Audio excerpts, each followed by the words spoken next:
So greetings. Let me show you something quite small. Now you notice that when you're watching YouTube tutorials, one of the things that you come across that can confuse you is the fact that most of the videos are content. So the people will not tell you the background or the basic thing they have done before they are now giving you their final information. So you follow the tutorial, and then at the end of the day, you are not able to get the same results as what they have. I'm going to show you one example of how you watch a YouTube tutorial and you are unable to grasp whatever, or you repeat the same thing, you don't get the same results. All right? Because they don't explain to you what they had done already, or the requirement and the basic requisites that you need in order to have the data to be analyzed or to have the thing to be done the way you are watching it. So now this is pure optimization problem. Now let's look at this particular what is it? Let's say this is somebody's having a cookie, or let's say somebody's having a restaurant, and the person is doing like beef jollof, chicken jollof, white rice, pizza, and all of that. Now this is the quantity the person is supposed to cook. Then there's a total demand for each of the cookie type here in terms of this particular one, beef jollof. So the demand is up to 10,000. Chicken is around 4,000. Now, profit per cookie. So that means each of the cookie that you make, like one plate, you are likely to have a profit on it like 1.5 Ghana cedis. Then the total profit, yeah, so you can have your total profit here. At the moment, it is zero. Now, this is your total profit that you need to have here. That's the overall grand total profit you have here. Now, your kitchen capacity is 15,000. So, which means the number of plates you are supposed to cook for each of the cookie or each of the menus you have here, if you put all of them in total, they cannot exceed 15,000 because that's the maximum capacity. Now, how are you going to be able to maximize your profit? You see, are you going to maximize it? Time you cannot exceed this number, that's 15,000, because that's your total capacity. You cannot exceed. And for beef jollof, you cannot cook more than 10,000. Chicken jollof, you cannot do more than 4,000. White rice, 4,000. Pizza, you can't do more than 7,000 different plates. And check the profit margin. So here, what are you going to do to be able to make sure that you maximize profit? How are you going to balance it? This is pure optimization problem. And these are the basic ones when it comes to optimization. We have, a much more bigger ones. I just want to increase the font size so that you can see it properly. So now, how do you solve this? How are you going to handle this? And this is most at times. So we simply go and click on data, and then we come to this side, you can see solver. On your computer, if you cannot find solver, go to your file, go to options, and then go to add-ins. And so when you check inside add-ins, you should be able to see solver comes with add-ins. I think so. Yeah, solver add-in is here. And so you can simply click over there. Then you come down here, come and look at is a com add-ins. So you click on this one and click go, click OK. Then you are good to go. So you have your solver over there.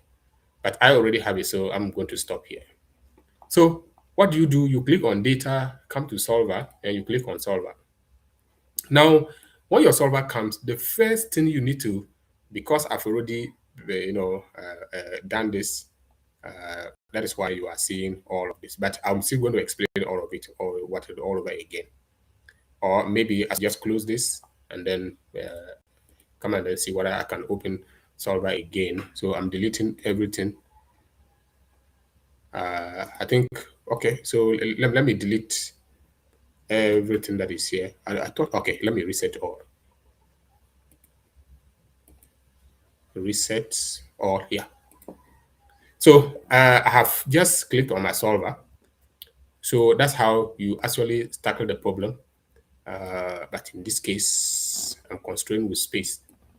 Now, to be able to deal with a problem like this, the first thing is to check for your objective. What's your objective in the whole of this?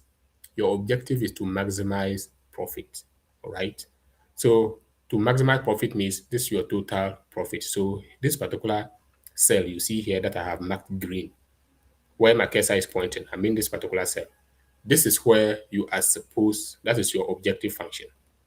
So let's come to the first place. So set your objective. So your objective is to maximize that particular profit. So that particular cell.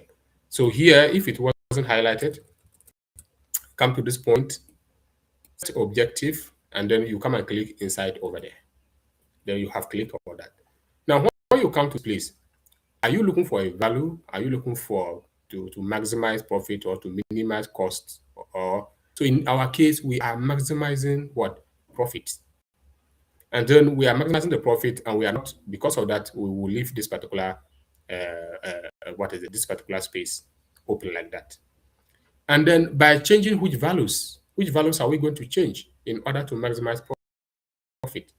So we come to this and we say, come and click on this small arrow here, and then it's asking us which particular values are we going to change. Now, the values we are going to change are the quantity of each of the menu type that we are cooking. What quantity can we cook to make sure that, and so that's where the changes are. So you simply come and highlight from here up to this point, and then we are good to go. And so we have selected that one. But you see, there are some constraints which have been given to us. The number one constraint is that the total number of cookies here should be equal or less than the total capacity of the kitchen. So when we come to this particular space, as you can see here, we have what I will call the constraints. So the constraints are some of the things that limit you, that you cannot go beyond that, okay? So I'm going to come there and then add my first constraint. The first constraint I'm going to add is I will simply come and click add. And that will be what?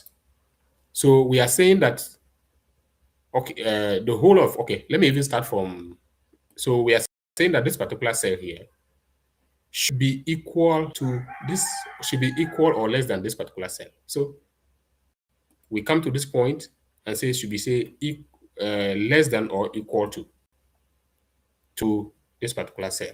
And so we come here and then we click this and then we are good to go. Then we add a second constraint. The second constraint is that all the values we are going to be changing here, we don't have fractions, so they must be integers. So we are going to say all the way up to this point, and then we come here and say it has to be an integer. Then we add. Then I think that's another constraint. So we don't want to have fractional plates. You know, you cannot have a plate that is what in fractions. So the third constraint is that whatever that we have in this particular column must be equal to the total or less than the total demand. So we are saying that whatever that we have here, it has to be less than or equal to this particular what we have here. And then I think that's all that we need. And so if there's no other constraint that we have, then we simply click OK. And then Solver will now ask us. So we are good to go. We've already put everything. So I will just simply say solve and check. So Solver has found solution. And then come to think of it. So Solver is saying that we need to cook about 10,000 of the beef jollof, cook 4,000 of the white curly rice, cook the wadawa jollof, 1,000 of them. And that's going to give us a maximum profit of 21,750 Ghana cedis.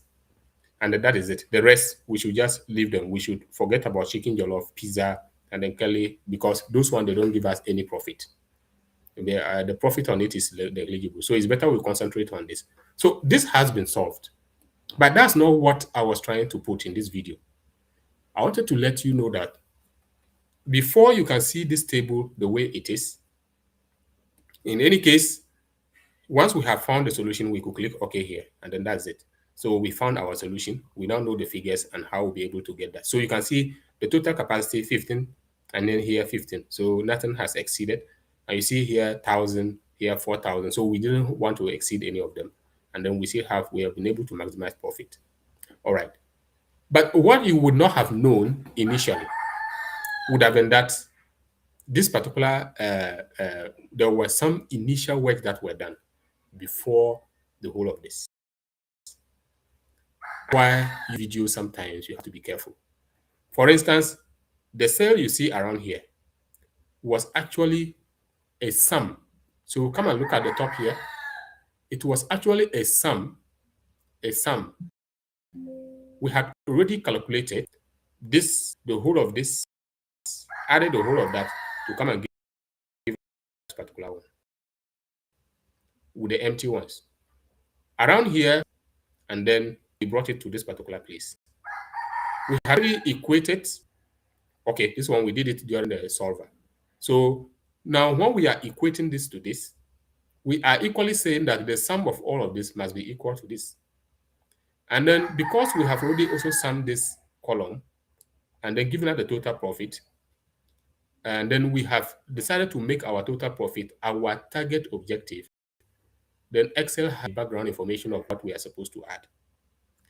And now each figure you see here is a multiple of this you have here. That's the profit per cookie times the total quantity here in this particular cell. But as at the time they were all 0, 0, 0, you would know that some kind of background work was already done. And you can now apply solver.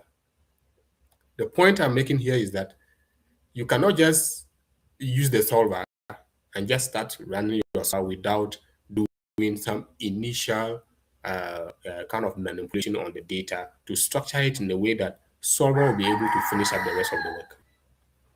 And so this is the reason I will urge you to join my upcoming class or tutorials on advanced Excel.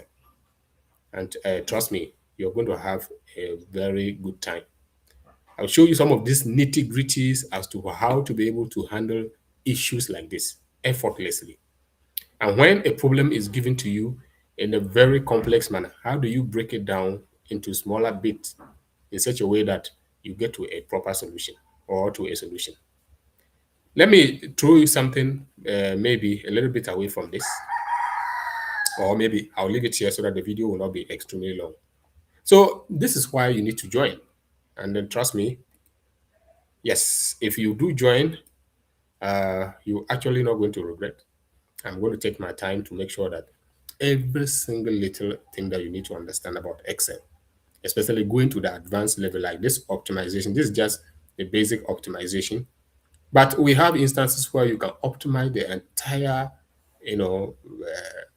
entire system. A large data set that you need to optimize. That will involve cross product, some product, and then here and there. So you need to do the background, manipulations, know how to input some functions in certain cells before you can now run the actual function to be able to give you your output.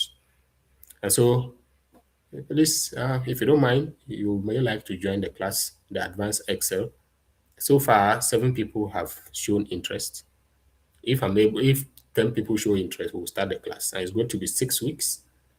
3 meetings per week, and then 2 hours per meeting.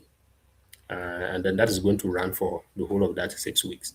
And the whole of that 6 weeks, we are going to be dealing with basics of Excel. Then we look at the first 50 functions of Excel, look at the Excel interface into details. Every single button, we will explain how to use it. Then we now go to individual aspect of Excel, where we'll be looking at Power Pivot, we're looking at Power Query, then we'll be looking at macros and VBA, we'll look at Power BI, and then, of course, this optimization, that is also called linear programming. We'll look at all of that into details and how we apply them. Then, of course, we'll look at data visualization, how to be able to visualize data properly in Excel, in such a way that people will look at it and ask, is it Excel you use to be able to do this? Excel is a very powerful programming, or it's a programming language, actually. The VBA is a programming language under Excel. And so that's it for today. Maybe I'll bring another video to show you some of the tricks. But Try and join. It's just 250 Ghana cedis, and then you are good to go. Bye bye. I'll see you.